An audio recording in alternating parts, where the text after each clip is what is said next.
Hey friends, welcome back to my channel. This is Rachel from Rachel on Paper, and today I'm really excited to talk about my planner and journal lineup. I haven't filmed an update in terms of what planners and journals I'm using since the beginning of the year. I filmed one at the end of the first quarter of the year. It's been a busy few months. I haven't been able to film and do stuff for YouTube like I wanted to this summer, but I'm back. My office is set up. And I'm excited to talk about the planners and journals that I've been using and what I'm thinking for 2025. So if that sounds good, let's jump right in. So let's start with my journal lineup, and then I'll talk about the planners I'm using. And, I said I'm going to talk about 2025, but spoiler alert, like what I'm using right now, I'm pretty sure is what I'm going to continue to use for 2025. Everything has been working really well for me. And I'm also not spending as much time planning and journaling these days, in large part because I'm spending a lot more time reading and working on some writing projects, which has been really fun. But because I have less time to dedicate to my planners and my journals, I want to keep everything simple, and this system is working for me. I'm having fun with it. It doesn't feel overly complicated, and so I'm planning to continue using what I've been using. Okay, so in terms of journals, I have 3 journals. I'm going to start with my main journal. This is a Hobonichi Cousin in the Spring Start edition. This is in the new cover from the 2025 release, the Yumi Kitagashi, I think is the name. I will correct it on screen if I am incorrect, but I'm pretty sure that's it. I picked this up with my 2025 hobonichi order, and I couldn't wait to move into it. I love it so much. It's so kitschy. I was thinking about getting the clear cover on cover, but it doesn't feel necessary. Like, this journal almost never leaves my house, and it's like a vinyl material. Like, I think I could wipe it off if it did get dirty, but again, it's not like I eat around this. So I'm not trying to be too overly protective, and I like the texture of this without the clear cover, and it also feels less bulky. But anyway, I'm using the Spring Start edition in large part because I started out the year in a B6 Common Planner, and I was missing the A5 size, and I was also missing the dated day per pages. I was actually feeling like the dated pages help keep me accountable. Like, my goal is to write a page per day. It's very visible. If I don't write a page per day, it is helping me create a practice of daily journaling. And I've always loved the Hobonichi Cousin, and I missed having one in my lineup. So I picked this up in March, and I've been in it ever since. In the pockets, I just have some extra stickers from Sterling Ink, the Hobonichi stencil, more stickers. This comes with the order for the cover, which I thought was really cute. And then we get into my cousin. So I'm using this essentially as my everything main journal. Now, what does that mean? For a couple of years, I had gotten into the habit of having like my journaling very compartmentalized, where I had one journal that was more memory keeping and fun and pictures, another that was more dear diary, long form, like, pen on paper journaling, others that were like a junk journal, and I'm basically doing everything in here. I was feeling overwhelmed with the number of journals that I had and doing a really bad job of keeping them up to date. And so I was trying to consolidate everything into here, and then make my goal, with my goal being to have this journal feel the most complete of any journal that I have by the end of the year. I don't journal in here every day. I journal a couple of times a week. You'll see a lot of blank spreads in here, and I'm not going to do a full flip through, although I'm planning to film a full flip through either this weekend or next weekend, so stay tuned for that. But that said, I don't journal every day, but I do try to do daily memory keeping in here, even if I'm, catching up a couple of days at a time. And I have been trying to get into the habit of daily journaling, but to varying degrees of success. Some weeks I'm really successful, some weeks I'm not. And I'm really trying to not put too much pressure on myself with this journal. I want Like my goal is for this to be as complete as possible by the end of the year, but that's not the same as like every single page being filled out. Like I want this to be the most complete journal I have. I want this to be the artifact from 2024 that I look back on, that brings me those good 2024 memories, helps jog my memory, is fun and pretty to look back on. I can look at different creative things I did that year. But again, it's not going to be, every single page is not going to be filled, and I'm not going to write something down every single day. So with that said, I'm going to talk through just like very quickly what I'm using each section for. But again, I'm planning to do a more detailed flip through within the next week or so. So for this, I don't know what you call these, the quarterly calendars, perpetual calendars. I'm using this to track the fountain pens I currently have inked. I usually don't keep more than 5 or 6 fountain pens inked at a time, and so this works for me. Although you can see I fell off for a couple of months in keeping this up to date, and like that's life, that's fine. I'm getting back into journaling this fall. It was a very busy summer, and I didn't have as much time to keep my journals up to date. My office wasn't set up, and so again, this is a low pressure hobby and practice, and I'm not going to stress myself out about it. And then I use some of the extra months you get to swatch all of my ink bottles. And back here I did all of the ink samples I have. This was a lot of fun. And then on the monthly pages, I started out trying to write 1 line a day, or just write something I'm grateful for a day, like a little summary of the day, which was really fun for the 2 months I did it. And then I fell off. And I've gone back and tried to update some of the days from these monthly pages, but I haven't made a concerted effort, and I might get back to it, I might not. I'm not, again, this is meant to be not stressful. And then in October, I've been trying to get back to 1 line a day. And I'm filming this on the 12th, so far I'm doing a good job in October. And then in terms of the weeklies, I've been using these in different ways. Some weeks I've been using it to do more like sporadic memory keeping, where I'm documenting what I'm reading, what I'm watching, and some like, some highlights from some days. Some weeks I printed pictures. You can see, again, the summer was really busy and I did not journal as much, but I've been getting back into it. And so lately I've been using the weeklies as more memory keeping, where at the end of each day I'm going in and filling out what I did that day. I'm not doing any like pre-planning or pre-writing, and then tracking what I'm reading and what I'm watching here. So we'll see how long I keep this up. I always love when these spreads are filled out, but the vast majority of these spreads in this journal, the weekly spreads, are not filled out. And again, I'm not that stressed about it. Let's see. It started out very like memory keeping and having fun.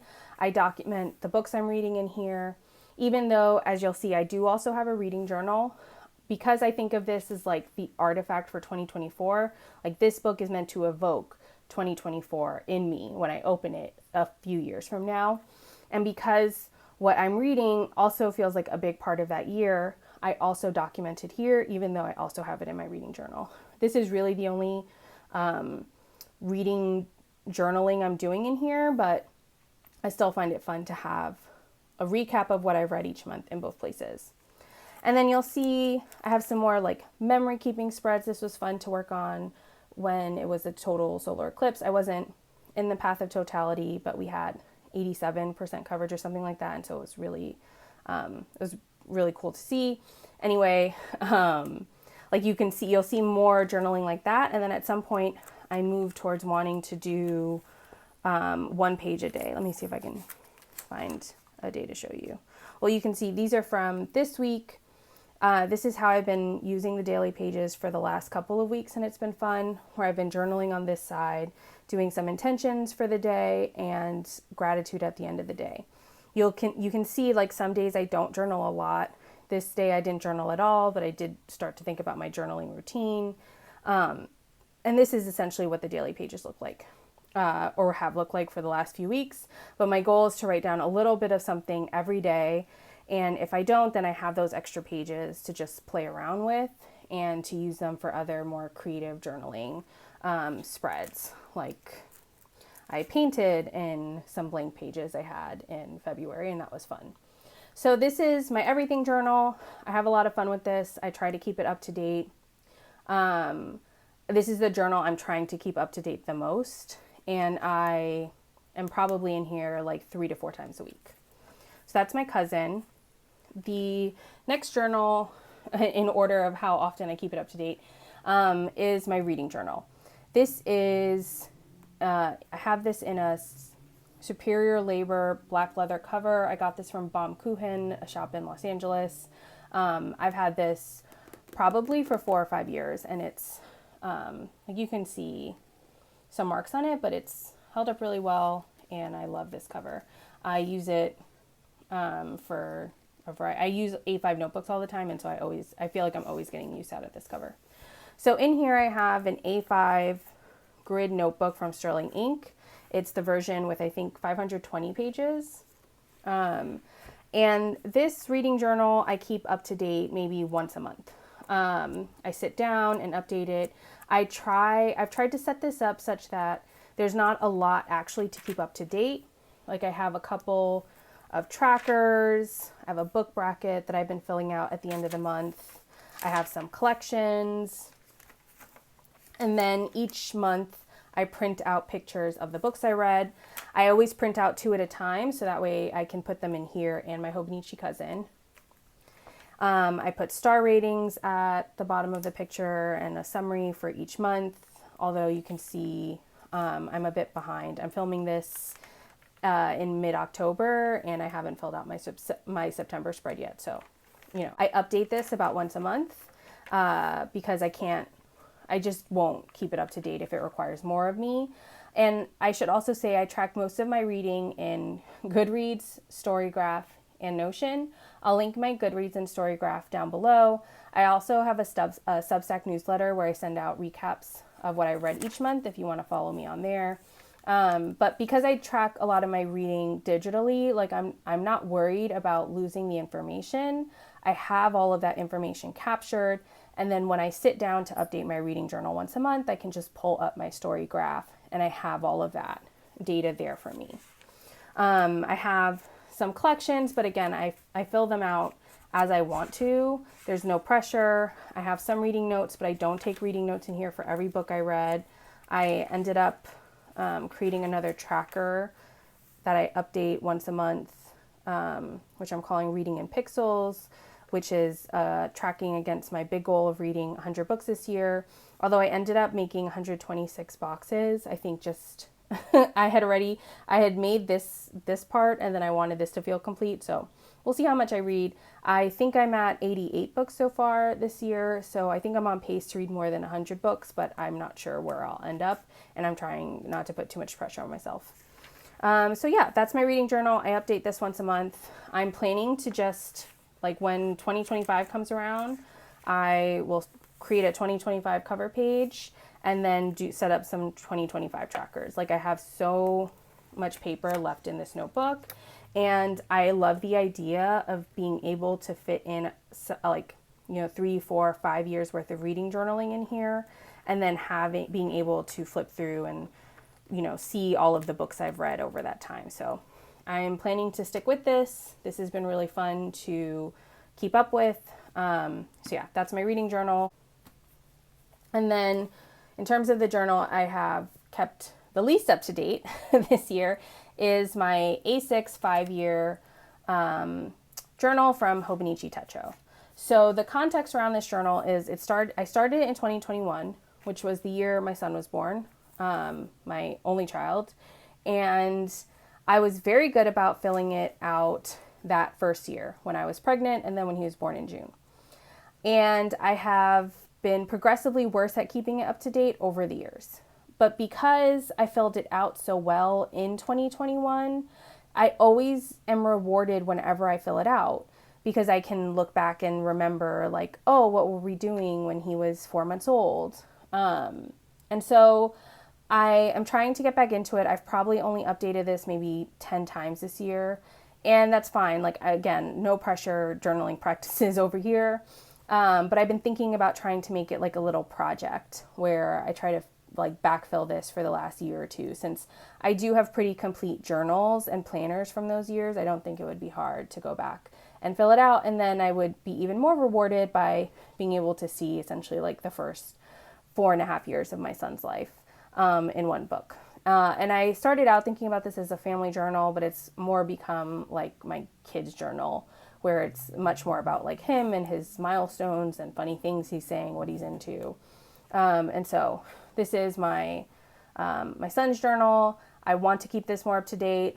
I am going to try to make a goal of it, like have it be a little project when I'm sitting in front of the couch and I want to play with my, fountain pens. I can pull this out and fill out a couple days at a time. So this is my son's journal, and I have this in a cover from Sojourner. This is a tag from Traveler's Company that I have here. I love the purple and the orange, and I want to fill this out. I just haven't had a lot of time this year. So now let's get into my planners. I have managed to keep my planner lineup pretty like streamlined, more streamlined than when I started out the year, and it's been working out really well for me. So I'll just give a quick overview of all of them and then talk about each of them in a bit more depth. So this is my work planner. This is an A5 Hobonichi day free. I've used this as my work planner for the last few years and it works really great for me. This is my main planner. I do the vast majority of my planning in here. This is a common planner from Sterling Ink. I have this in the N1 size. I have the vertical layout. I love this planner so much. I've been in here since May and it's working out really well for me. So the vast majority of my planning happens here except work related. This is all work. This is everything else about my life. Although some work events and like deadlines will make its way in here because those feel important to like be aware of as I'm planning other stuff in my life, in our lives. But I tried to keep work separate as much as possible. I think about my work and personal planner as like my two email inboxes. I have my email for work, which is in Outlook, my personal email, which is in Gmail. They don't mix. I like to be able to close out of my work email at the end of the day on weekends. And so I really like having my work and personal planning compartmentalized. It helps me create better boundaries around work, which still manages to creep into a lot of aspects of life. And then this is relatively new to my lineup, but I'm having a lot of fun with it. I'm calling this my on-the-go planner and notebook. It's a very like minimal setup, but it's very compact. It fits in every bag I take out of the house, and I'm like trying to also travel lighter whenever I do travel for work or personal reasons. And I've just been taking this, and it's been a lot of fun. So I'll talk about this in a second, but let's start with my work planner. My work planner, again, is a day free, and for those who may not know, the day free is you get monthly pages and then I think 170 grids pages. Now, I do most of my work planning digitally in Notion. I have long project to-do list, I have notes, I have goal planning, I have quarterly planning. Like there's a lot more going on in my work Notion setup. And this is for the stuff I need to put pen to paper. Like I really feel like I need a monthly layout so I can sketch out my deadlines, when I want to work on something, and just be aware at a high level what's going on. For context, I work as a policy researcher for a think tank here in DC. I work on multiple large-scale research projects that are multi-year, that have lots of different components. I'm like in an academic adjacent role. And so I need to plan out my like interim deadlines. I need to be managing myself, and I have a lot of digital tools that help me do that, and paper tools as well. And then on the weekly section, most of my weeks look like this, where I divide the week using a pencil and we'll just write short daily to-do list. Again, I have longer weekly, monthly, quarterly to-do list. I have project-specific to-do list in Notion. But what I like to do at the beginning of each week, after I create my weekly to-do list in Notion, is just write down day by day what I want to get done. It helps kind of just ground me in like the specific task I'm trying to accomplish that day. And then I will usually like write notes around here. Like you can see I took some notes during the meeting. And most weeks I really only use like 2 pages or maybe 4. Like I take a lot of notes digitally too. And so I'm not that worried about, like, this is a perfect page amount for me. I am on page 114 and I've been using this since the beginning of the year, and it is Saturday, October 12th when I'm filming this. So I'm sure I'll have enough pages to get through the end of the year. And then in the back, I have one of these hobonichi supplemental notebooks where I have my research pipeline. These are papers in progress and like the different stages of where research is. I should update this. This is not totally correct. But I imagine I've been using this same hobonichi supplemental notebook for the last few years. And I imagine I'm just going to pull this out and use this again for 2025. I am thinking about this as like the notes that I know I want to carry over several years. Notes I don't want to have to rewrite, like my research pipeline. You know, research is, for better or worse, a slow moving world. Like I'm working on projects that last 4 or 5 years. And so I know I don't need to update that tracker. I won't need to rewrite and like recreate that tracker every year. So that's what I'm using the hobonichi supplemental notebook for, just some notes that I know I want to keep. So that's my work planner. I'm planning to keep this the same for 2025. I already picked up my day free for 2025 and excited to keep using this.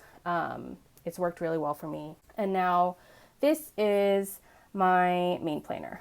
This is, like I said, the Sterling Ink Common Planner. I moved in here in May, and it's worked really well for me. And prior to May, for context, I was using a week size Common Planner and a standard size Sterling Ink notebook as my planner together, where I was using the notebook for dailies like this, and then I was using the weekly for monthly and weekly planning, like I have here. And I realized that I could just combine them with the full year Common Planner. I'm not sure like why it took me so long to realize that, but I really liked having it combined. I feel like my planning system, my planner lineup feels more streamlined like this. And this, I really love having just all of my personal planning in one book. So in terms of what I have going on here, I'll just quickly walk through this. I'm doing some tracking. I'm keeping track of appointments, travel, events, birthdays, anything you might imagine in here. Again, some work stuff makes it in here, but this is my personal planner.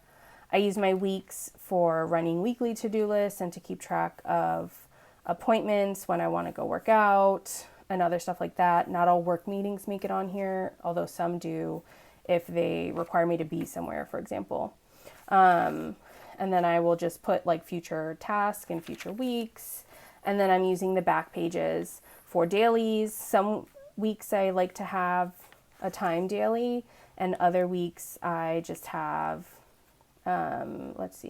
dailies that look like this, where, I take up as much space as I need, and sometimes I need more space, sometimes I need less. And then, I also have notes in here. I have some collections, but this is my main planner. I try to be in here every day, and for the most part I am. And sometimes I don't write a daily, but I am updating my planner, or I'm checking my planner probably at least once a day, although I stopped traveling with this, so that's an exception. And then last but not least is my plotter. I had the A5 plotter and I really loved it. It's a beautiful quality binder, but I wasn't using the A5 plotter anymore, so I sold it and I picked up this Mini 6. This is in the color navy, and I believe it's the Pueblo leather. I got this at the Washington, D.C. pen show in August, and I was very excited to get my hands on this. And so essentially I'm using this as my on-the-go planner. It fits in all the bags I want to take out of the house. It's very minimal, small, compact, and it has what I need. So I have the zipper case. I'll do a very quick, again, flip through here. I have monthlies in here from Plotter. These are the 2025 monthlies. I only moved into this system in August, and the 2024 monthlies weren't available anymore. I know I can buy pocket monthlies from other shops, but I'm very lazy when it comes to printing and cutting and hole punching, and so I'm just doing without monthlies for now. I have do I have a 2024 calendar in here, or is it only 2025? I guess it's only 2025.